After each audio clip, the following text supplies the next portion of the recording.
Hi மக்களே, எல்லாருக்கும் வணக்கம். நான் உங்க ஜாஸ்மின் மதியழகன். எல்லாருமே நேத்து பிக் பாஸ் பார்த்திருப்பீங்க 1 hour எபிசோட்.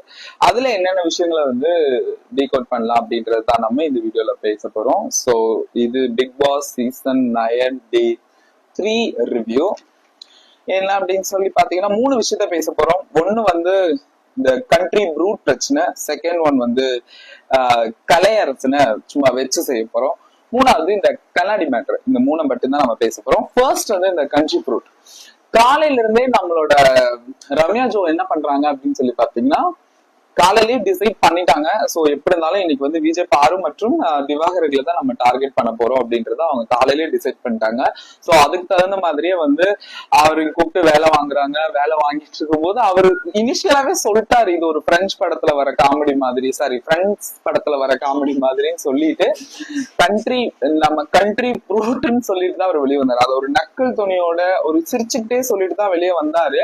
வந்திருக்கும் போது அதை அரோரா அந்த இடத்துல கொஞ்சம் அவங்க புரிய வச்சிருந்திருக்கலாம். ஆனா அவங்க சொன்ன விதம் என்னமோ கரெக்ட் தான், அதுதான் மீனிங்கா இருந்தா கூட இல்ல, இத வேணும்னே பெருசாக்கணும்னு சொல்லிட்டு நம்மளுடைய ரம்யா ஜோ அவர்கள் திவாகரை டார்கெட் பண்ணிருக்காங்க. எனக்கு என்னமோ திவாகரை டார்கெட் பண்ற கும்பல்ல ரம்யா ஜோவும் சேர்ந்துட்டாங்களோன்ற மாதிரிதான் எனக்கு தோணுது. சோ நீங்க என்ன நினைக்கிறீங்கன்றத அதை கமெண்ட்ல சொல்லுங்க. சோ இருந்தாலும் அவருக்கு முன்ன பின்ன இந்த மாதிரி பிக் பாஸ்ல இருந்த அனுபவம்லாம் இல்ல போல இருக்கு.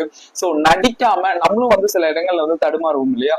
சோ அதே மாதிரி அவரும் தடுமாறி ஒரு இடத்துல ஒரு குறிப்பிட்ட நேரத்துக்கு பிறகு சாரின்ற ஒரு வார்த்தையை சொல்றாரு. பட் அந்த இடத்துல ரம்யா ஜோ திரும்ப அதை வளர்க்குறாங்க. ஓ இப்படி சாரி சொல்லிட்டு அதை ஏத்துக்கணுமா அப்படின்னு என்ன ட்ரை பண்றாங்கன்றது எனக்கு சுத்தமா தெரியல.